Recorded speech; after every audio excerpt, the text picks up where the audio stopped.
¿Qué tal? ¿Cómo está? Muy buenas noches. Un placer saludarles. Soy Fernando del Rincón. Bienvenido a un programa especial más de esta cobertura sobre lo que hoy en día acapara todos los titulares del mundo, el coronavirus. El COVID-19 es otro obstáculo que enfrenta a la humanidad. Un obstáculo inimaginable, pero es nuestra realidad. Otra oportunidad también, sí, para mostrar nuestra fuerza si trabajamos juntos. Ese es el llamado internacional. Piensen no solo en ustedes mismos, sino también en los que están a sus alrededores. A nivel mundial se han establecido parámetros de distanciamiento, cuarentenas, cierres de negocios, trenes frenados, aviones sin despegar. El virus intenta paralizarnos y en parte lo ha logrado. Pero en su totalidad nunca lo logrará. Como le digo, este es un tema global. Por esa razón le pido que a partir de este momento me acompañe con las etiquetas COVID-19, con la etiqueta, perdón, COVID-19 Global 3, numeral COVID-19 Global 3. Esa es la etiqueta que vamos a estar utilizando a lo largo del programa, numeral COVID-19 Global 3. Con esa etiqueta es muy importante que le incluyan sus comentarios. Vamos a estar tomando sus dudas para planteárselas a nuestros invitados esta noche. Estoy hablando del doctor Elmer Huerta, que siempre está con nosotros para que nos ofrezca su conocimiento, su experiencia en este momento de necesidad, por supuesto en el ámbito médico. También en el ámbito económico, otra de las grandes preocupaciones, los altos índices de desempleo que hay en este momento, está ocurriendo en todo el mundo, y los apoyos o no que puedan dar los gobiernos a las personas en particular. Ya ni siquiera le hablo de los negocios o las industrias. Para eso estaremos hablando con Gabriela Frías, nuestra Gabriela Frías de Portafolio Global, en la otra cara de la moneda, el impacto socioeconómico, ¿no?, de la pandemia. Y por supuesto, el aspecto emocional y psicológico sumamente importante. Esto lo hablaremos con la doctora Marisa Zaret sobre el miedo a lo que, no sé si llamar la nueva normalidad. Yo le diría la nueva realidad, ¿no?, en los tiempos del coronavirus y el post-coronavirus, porque nuestra vida ha cambiado definitivamente. Y como siempre, bueno, le presento a usted los hechos, le presento las cifras, le presento todo esto que nos da señales o indicaciones de si estamos mejorando o estamos empeorando, si lo estamos frenando o no lo estamos frenando. Y las cifras escalofriantes, son más de 2.153.000 personas contagiadas, 2.153.000 personas contagiadas, al menos 143.800 muertos. Esas son las cifras, las crudas cifras de la pandemia de coronavirus a esta hora. En una conferencia virtual de los 7 países más ricos e industrializados del mundo, del G7, se pidió cooperación para superar la crisis. Presionando fuera y también dentro de casa, el presidente Donald Trump cedió al menos en un aspecto. Serán los gobernadores estatales los que decidan cómo y cuándo reactivar la economía, que además así era un tema también constitucional, ¿no? También ellos ordenarán si se eliminan o se prolongan las medidas de aislamiento social según estimen conveniente. En un tono más conciliador que de costumbre, Trump admitió hoy que en una pandemia no hay partidos políticos. Lo admitió ya. Por eso las directrices o pautas anunciadas esta noche por la Casa Blanca para la reapertura de la economía no son obligatorias. El plan contempla un regreso a la rutina en 3 fases, dependiendo, por supuesto, del número de casos y la capacidad hospitalaria de los estados. Son realidades diferentes. Y marca el 1 de mayo como posible fecha para iniciar el proceso. El 1 de mayo, posible fecha para iniciar el proceso. Aunque Trump dice que hay estados que podrían reabrir este mismo viernes. En fin. Estos son los números fríos y vamos con más. El regreso a la normalidad no parece tan fácil. A esta hora en Estados Unidos hay más de 667.800 casos y más de 32.900 muertos por coronavirus, según datos recabados por la Universidad Johns Hopkins. Una de las preocupaciones ante la pandemia en este país es la situación de los inmigrantes indocumentados en los centros de detención. Lo hemos estado tratando esta semana precisamente en Conclusiones. El Servicio de Control de Inmigración y Aduanas, ICE, por sus siglas en inglés, informa que hay 100 inmigrantes contagiados en sus instalaciones. 100 inmigrantes contagiados de coronavirus en las instalaciones, esto lo confirma ICE. aunque la agencia señala que están aislados y recibiendo cuidados. Actualmente ICE tiene detenidas, para que tenga idea, a casi 34,000 personas. Y esta semana comunicó la liberación controlada de casi 700 inmigrantes, citando precisamente preocupaciones por el coronavirus. Y por cierto, en medio de esta crisis por la pandemia, Estados Unidos no ha parado de deportar inmigrantes. Precisamente desde Estados Unidos llegaron este martes a Guatemala 182 migrantes deportados, entre ellos varios menores de edad, de acuerdo con la Procuraduría de Derechos Humanos de ese país. El mismo organismo que denunció que no fueron recibidos en condiciones adecuadas. Los migrantes tuvieron que dormir en el aeropuerto porque a la hora en la que llegaron, según defendió el presidente Alejandro Yamatei, era complicado hacerle las pruebas de coronavirus. Dos fuentes confirmaron este jueves a CNN que al menos 44 migrantes llegados desde Estados Unidos dieron positivo en la prueba de coronavirus. Hasta ahora se desconoce si el gobierno de Guatemala, el gobierno de Yamatei, pedirá que se revisen los protocolos sanitarios de las autoridades inmigratorias de Estados Unidos, antes, por supuesto, de expulsar a los extranjeros indocumentados. Porque imagínese usted el problema que puede causarle a Guatemala y al gobierno de Yamatei, por supuesto, están en todo su derecho de exigir esto. Ahora, Brasil, como usted lo sabe, es el país de Latinoamérica con más casos confirmados. En ese contexto, el presidente Jair Bolsonaro despidió al ministro de Salud, ¿sí?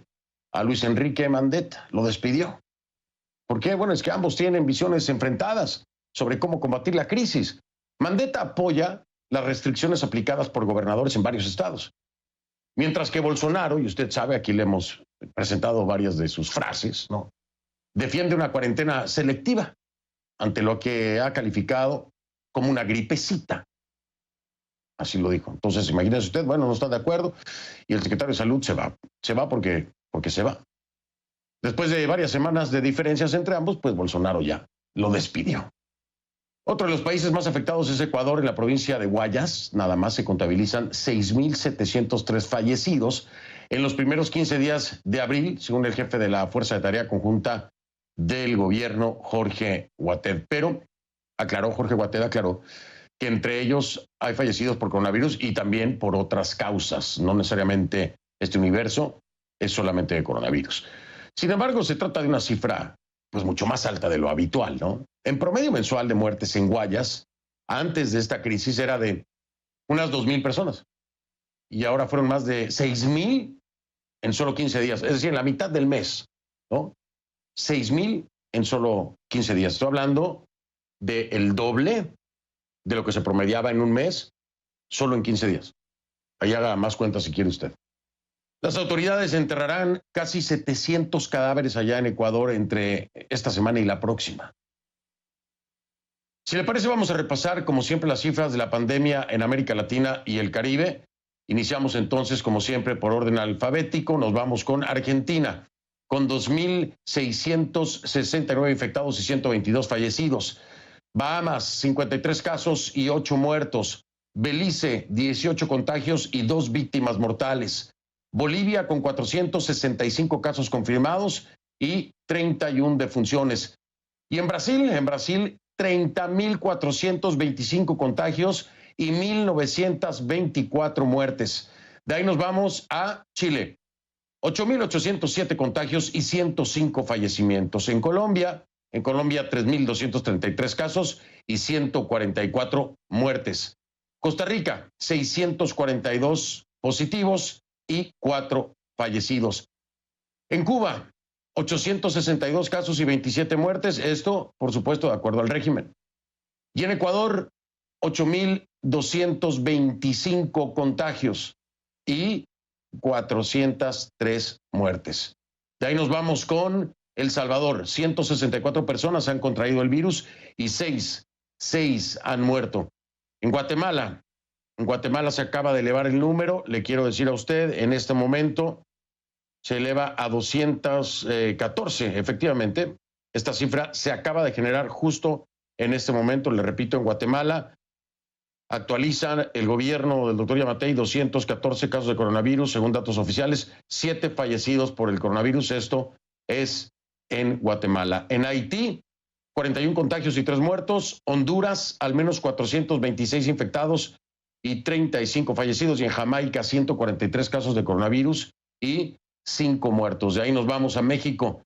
En México, 6,297 contagios, 6,297 contagios y al menos 486 fallecidos. A eso se suman más de 12,000 casos sospechosos, en México. Más de 12,000 casos sospechosos. Después vamos a Nicaragua. Nicaragua, según el reaparecido Daniel Ortega, se mantiene con 9 casos y un muerto. Según Daniel Ortega, le digo.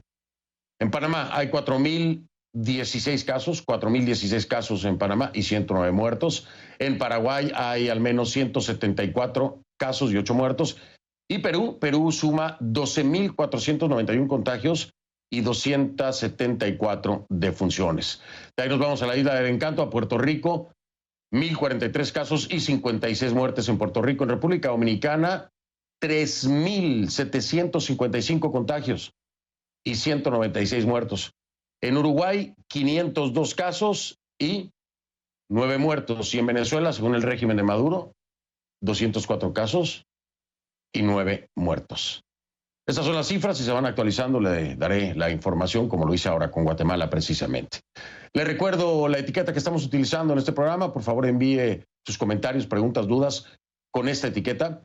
Es el numeral COVID-19 Global 3. COVID-19 Global 3 es el hashtag.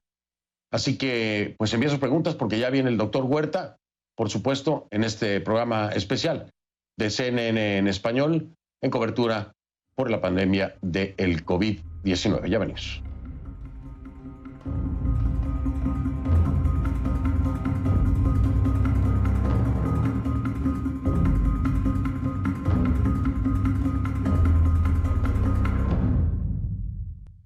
Estamos de vuelta en este programa especial de CNN en español en cobertura sobre el COVID-19 y se suma, por supuesto, mi estimado Camilo Egaña, que ya está listo y más que listo para empezar con todas estas dudas, Camilo, que aún muchas personas o no tienen claro o desgraciadamente el volumen de desinformación confunde y tenemos que acudir a las fuentes confiables, ¿no, Camilo? Buenas noches, bienvenido. Buenas noches, muchas gracias. Buenas noches, Fernando. Buenas noches a todos ustedes. Perdón que no les di la bienvenida junto con Fernando, había un problema técnico. Las fuentes confiables se llaman Marisa Saré, la doctora Marisa Saré y el doctor Elmer Huerta. Doctor Huerta, profesor de la Escuela de Medicina de la Universidad George Washington, bienvenido a esta cobertura especial. Muy buenas noches. Buenas noches, Camilo. Encantado de saludarte. Buenas noches a todos. Uno de los grandes titulares de la jornada podría ser este. Estados Unidos está explorando la posibilidad de que el COVID-19 hubiese sido originado en un laboratorio chino y no en un mercado de productos húmedos o de animales vivos. China lo niega, lo está negando en estos momentos de manera muy enfática. Y la pregunta es, ¿cree usted que alguna vez sepamos con certeza dónde y cómo se originó el COVID-19? Más allá de las diferencias políticas, de lo que dicen los políticos de acá, lo que dicen los políticos de allá. ¿Algún día lo vamos a saber? Pues Camilo, no creo que eso se vaya a saber a ciencia cierta, pero como yo, digamos, soy científico y trato de ir hacia lo que es la evidencia, no la elucubración, cuando se conoció del primer virus, del SARS, se vio que saltó del murciélago a la civeta, que es una especie de gato, porque los genomas eran muy parecidos entre el virus SARS y el de la civeta, y se aceptó eso. Cuando ocurrió lo del MERS, igual, el virus saltó del murciélago al camello y luego hubo mucha similitud entre el MERS y el camello. En esta oportunidad es igual. Hay mucha similitud entre el virus, el que conocemos, el que está causando la pandemia, Camilo, y el genoma del pangolín. Entonces, son tres ya que han surgido de la misma manera. Yo me guío más por eso que por alguna elucubración, pero está pues en el tapete y lo van a explorar. De hecho, hay que decir que desde que estalló la pandemia, la comunidad científica ha mantenido como lo más parecido a una opinión de consenso esa, justamente, que no hay una sola evidencia de que el virus haya salido de un laboratorio o que se haya escapado de un laboratorio como algunos están asegurando ahora. Pero ojo, lo pregunto porque hay informes de inteligencia que también estarían sopesando esa posibilidad y you never know, uno nunca sabe. Doctor Huerta, un tema de bioética que me interesa muchísimo y que apenas se está tratando. ¿A qué paciente se le debe dar prioridad ante la escasez de recursos tremendos que tienen nuestros hospitales o los hospitales de todo el mundo? ¿O es que una vida vale más que la otra? Voy a preguntar frontalmente. ¿Se debe priorizar la vida de la gente joven en detrimento de la gente mayor, de los más viejitos? ¿Qué usted opina al respecto? Bueno, como médico te digo que no, eso no debería ocurrir jamás, Camilo, porque se supone que ambas vidas, todas las vidas son iguales, todas las vidas son preciosas. Eso como un hecho de facto. Pero obviamente cuando tú tienes pacientes, y eso se ve en todos los días en las salas de hospitalizaciones, tú tienes pacientes que están yendo un poco mejor, y tú como médico tienes un pronóstico, tú siempre te inclinas a favorecer al paciente que se va a recuperar más pronto. Eso es algo también natural porque tú te das cuenta que la vida, si no haces algo, se puede ir en uno de los dos pacientes, independientemente de la edad. Puede ser un joven que esté yendo mal y un mayor que esté yendo mejor, te vas con el mayor apoyándolo. Pero, digamos, es imposible de que alguien o algún médico te pueda decir que va a preferir una vida sobre la otra, a pesar, como te digo, que todos los días tomamos este tipo de decisiones instantáneas a la cama del paciente. Doctor Huerta, ¿hasta qué punto es cierto de que han aparecido síntomas nuevos del COVID-19, además de los que ya conocíamos? ¿Hasta qué punto esto es cierto o es falso? Camilo, es cierto, estamos aprendiendo mucho. Mira, hoy día es el día 108. 108 días que conocemos a este virus. Parece una eternidad, Milo, pero no, Camilo, son solo 108, poco más de 3 meses. En estos 3 meses estamos aprendiendo cada día muchas características de este virus en el embarazo, en las personas jóvenes, en las mayores, todo estamos aprendiendo. Es cierto, se ha documentado de que este virus puede atacar los ojos directamente, puede atacar el cerebro directamente, puede atacar el corazón directamente provocando miocarditis, el hígado directamente, los riñones directamente y los pulmones. Se trata de explicar esto porque el virus entra a las células usando un marcador, Camilo, que se llama el ACE2 y ese está, digamos, regado en esos tejidos que te he descrito.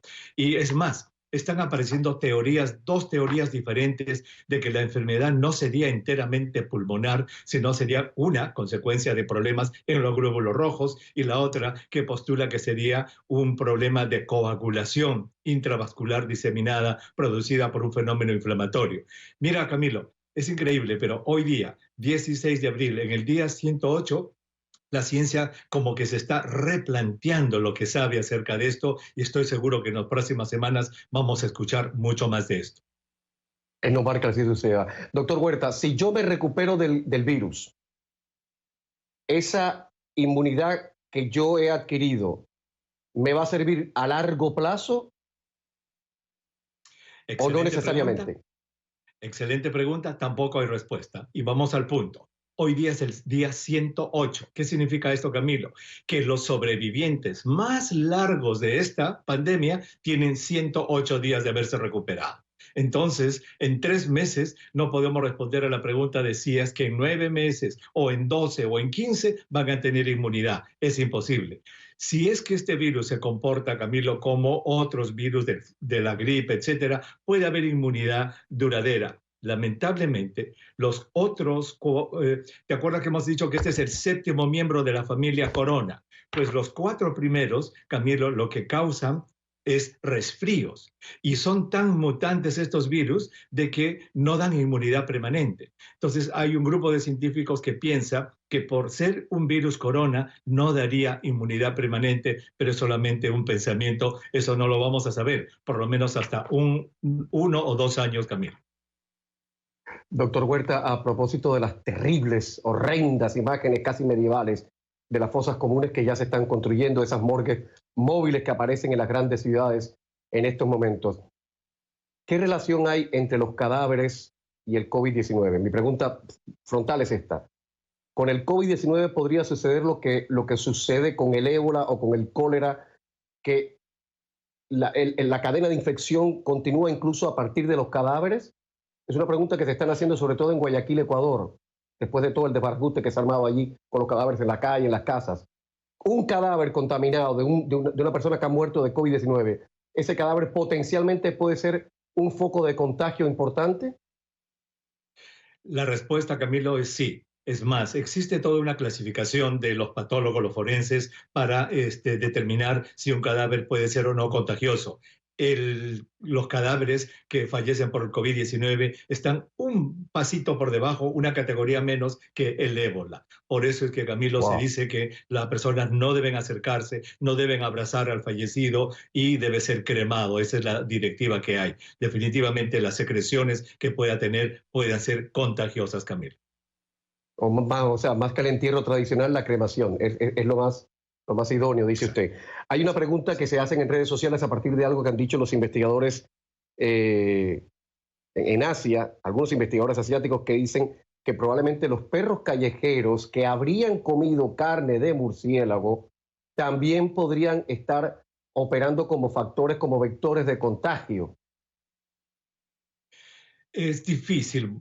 Todo es posible en ciencia, si es que alguien tiene esto que se llama una hipótesis. Y los científicos trabajan de la siguiente manera. Cuando son científicos, no cuando solamente escriben en el WhatsApp teorías que se les sale de la cabeza. Dicen, yo postulo que esto es así por... y dicen, yo postulo esto, por esto y por esto, yo postulo esto. O sea, hacen lo que se llama un argumento científico. Y para probar ese argumento científico, esa hipótesis, entonces ya desarrollan un experimento. A cualquiera se le puede ocurrir cosas y el WhatsApp y el Facebook están llenas de esas cosas que a la gente se les ocurre, Camilo. Por eso nuevamente le pido a nuestros televidentes que por favor no caigan en la informademia. Exacto. Que es tan dañina como la pandemia. Exacto. Lo que hemos aprendido, doctor, es que los perros de por sí contienen coronavirus, pero que no nos los pasan a nosotros. Así que hay que estar sin problema con nuestras mascotas. Doctor Huerta, muchísimas gracias. Un placer como siempre. Buenas noches, Camilo, como siempre. Gracias, muchas gracias. Buenas noches a todos. Chao. Fernando, adelante. Gracias, Camilo. Vamos a hacer una pausa, regresar con Gabriela Frías. Vamos a hablar del tema del desempleo, otras cosas más, por supuesto, pero imagínense, más de 22 millones de peticiones de subsidio por desempleo. Se siguen sumando las cifras y de eso hablamos claramente con nuestra Gaby Frías al regresar de la pausa.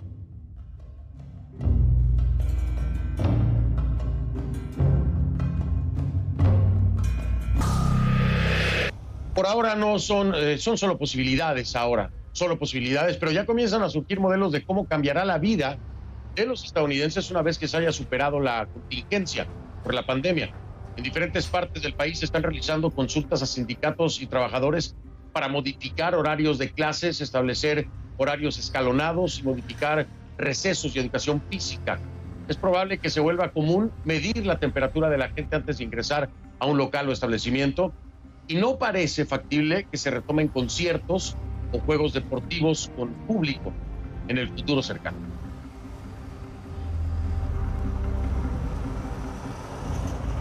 Mi casa es su casa. Le doy la bienvenida entonces a nuestra Gabriela Frías desde su casa, allá en Atlanta, Georgia. ¿Cómo estás, Gaby? Buenas noches.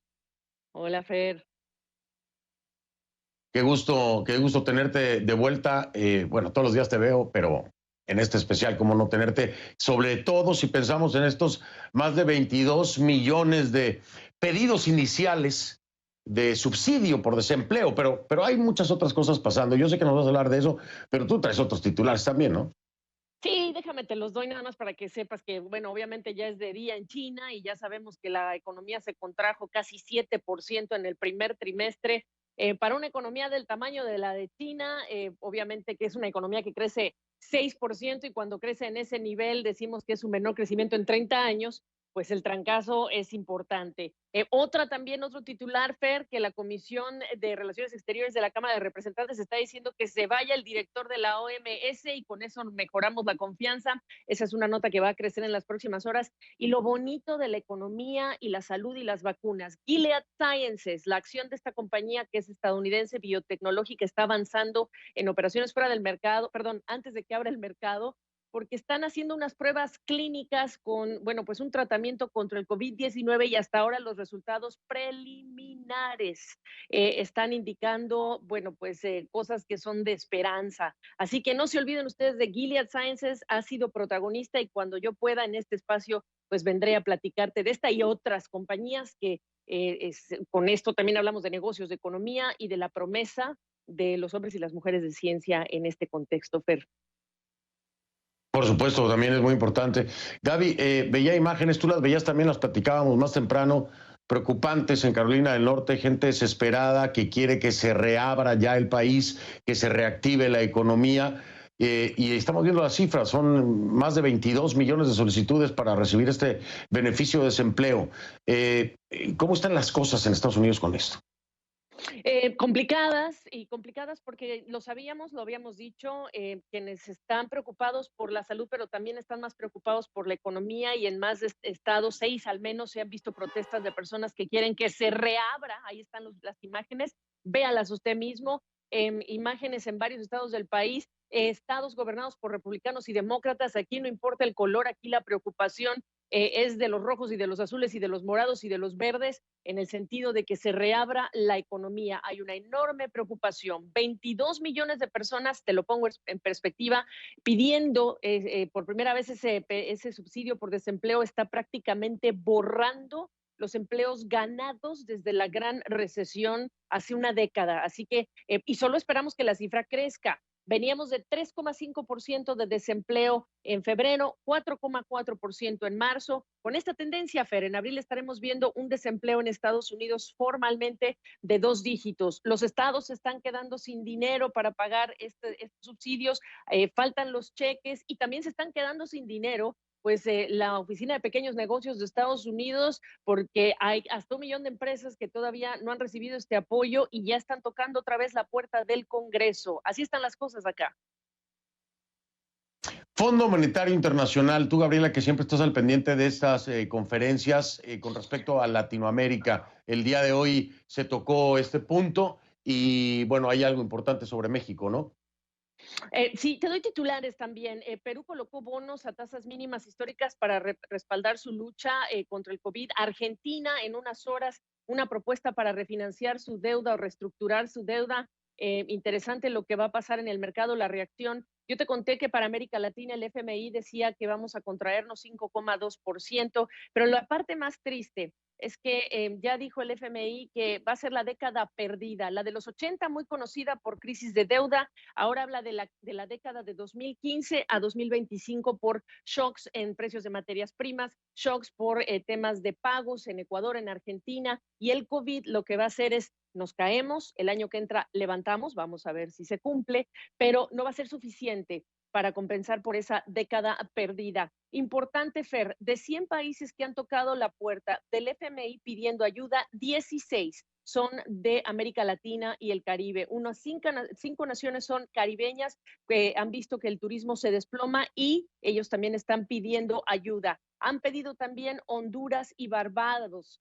Aprobados líneas de emergencia ya para El Salvador, para Bolivia, para Panamá, para República Dominicana y para Haití. En proceso Ecuador para ver si le dan también esta asistencia financiera. Y muy importante, se le preguntó al director del hemisferio occidental del FMI, hoy en día, ¿es más importante bajar la deuda o es más importante financiar alivio para ayudar a empresas y familias? ¿Y sabes qué contestaron? Bueno, así como en buenos tiempos le decimos a los países que cuando tienen unos grandes ingresos no se los gasten y los ahorren para tiempos de vacas flacas, en este momento que es de crisis, también les recomendamos justamente que usen esos ahorros, pero si no tienen, pues que usen la capacidad de endeudarse para apoyar la sociedad y que salga con menores problemas en el futuro en un escenario de recuperación. Esa pregunta venía específicamente para describir el caso de México. Gaby, pero pensar en endeudarse, te voy a poner un ejemplo, países como el Ecuador, que acababa de adquirir una deuda con el Fondo Monetario Internacional, la economía ecuatoriana está por el piso, ya tiene una deuda importante, endeudarse más. Lo que dijo aquí el Alejandro Werner, acuérdate que el presidente Lenín Moreno anunció desembolsos por 10,000 millones de dólares. El Fondo Monetario le había desembolsado y le había hecho un programa con ciertas condiciones que tenía que cumplir. Y esas condiciones son también cómo haces viable que tu aritmética en finanzas públicas te ayude y te muestre que puedes pagar y que puedes hacer compromisos. Había que reducir el tamaño del Estado, no se hizo. ¿Tú te acuerdas de las protestas por todo el tema del levantamiento de los subsidios al combustible? Claro. Esa era una condición. Eso tuvo una implicación política brutal porque no se comunicó bien, no se habló bien entre todos los actores. ¿Y cuál fue la consecuencia? Que se tuvo que levantar. Hoy día el FMI dice, bueno, vamos a tener que replantear todo el programa con el Ecuador. Están empezando a tomar algunas de las medidas importantes. Ahora sí que en solidaridad, quienes más tienen, dar a quienes no tienen. Pero en definitiva, ese programa que teníamos pendiente con el Ecuador se va a tener que replantear. Y Fer, la verdad es que si importa más la vida en este momento, muchos países están tirando, digamos que todo, la carne al asador, con tal de salvar vidas y de mantener a flote el motor que las hace crecer, que eso es muy importante. Claro, sobre todo si se endeudan en otros tiempos, en otros momentos donde no están precisamente las vías en juego como ahora, pues ahora hacerlo con más ganas, digo, que valga la pena. Gaby Frías, te veo mañana. Mil gracias. Gracias, Fer. Buenas noches allá en casa, Gabriela Frías. Camilo, hay otro tema muy importante, temor a lo que algunos ya llaman la nueva normalidad, pero yo lo dudo, todavía estamos por descubrir esta nueva realidad, ¿no? ¿Qué hacer? ¿Cómo empezar a entender esto? Y cómo no desesperarse. Así es, cómo no desesperarse. En las últimas horas en el condado de Highland, en Florida, arrestaban a un tipo que dijo, voy a abrir fuego contra la gente en un supermercado porque no llevan las máscaras, todos no llevan los tapabocas. La policía dijo, aunque tengas un día malo, eso es un delito. Bueno, la libertad tiene un precio y existe el miedo a la libertad. La doctora Marisa Saré con ese tema, luego de la pausa.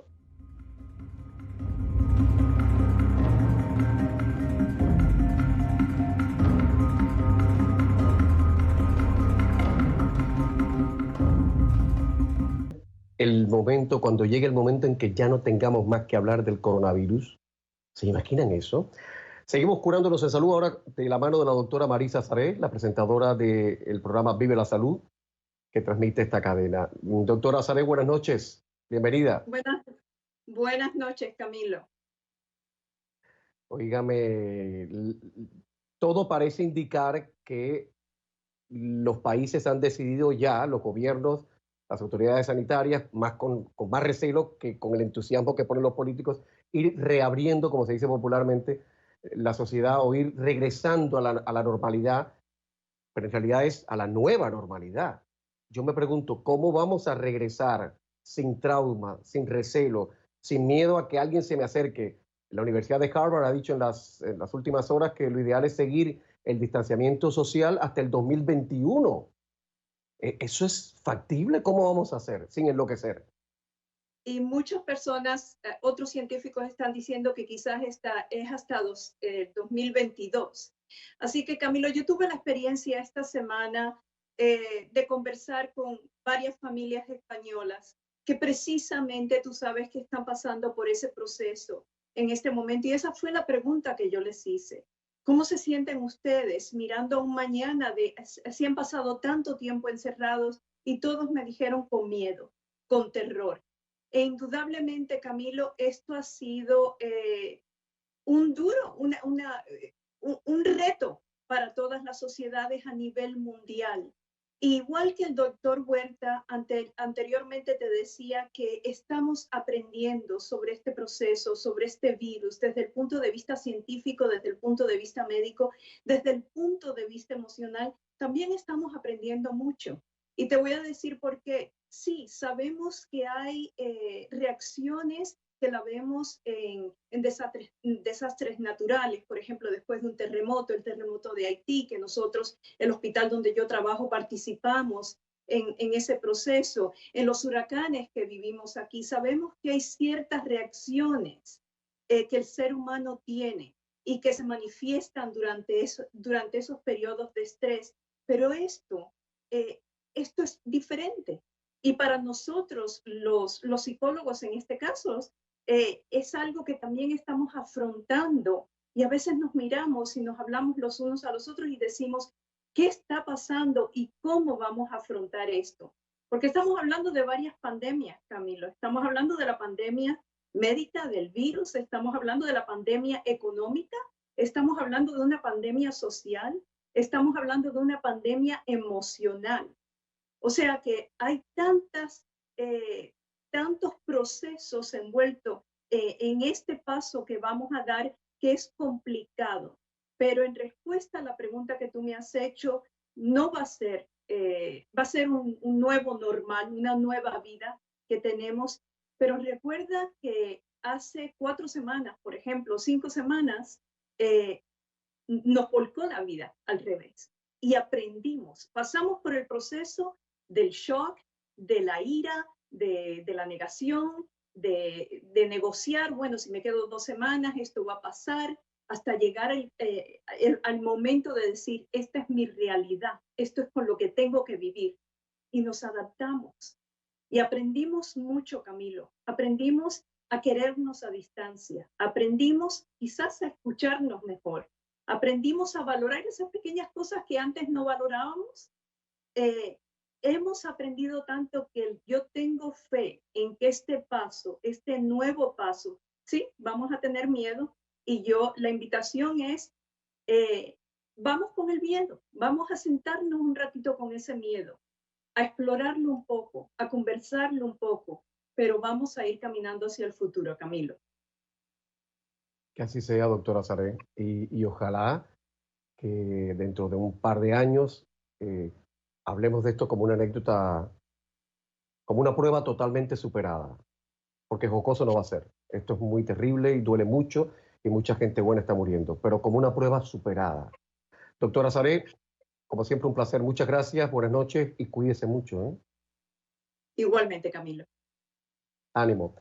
Fernando del Rincón, buscamos el final, si te parece bien. Casi que estamos ya abordando el final. Sí, ya estamos en eso, pero todavía tienes por ahí algo que darnos en el corte comercial de Londres, así que vámonos al corte, ¿no? Vale, ok, dale.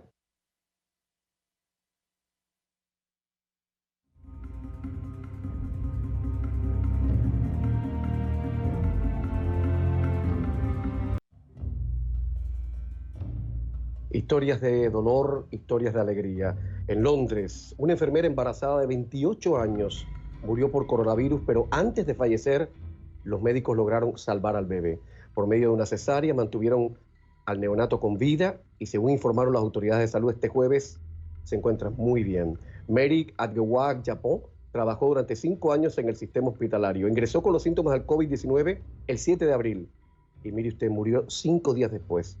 Hay que decir que más de 13.700 personas han muerto de COVID-19 en el Reino Unido. Seguimos.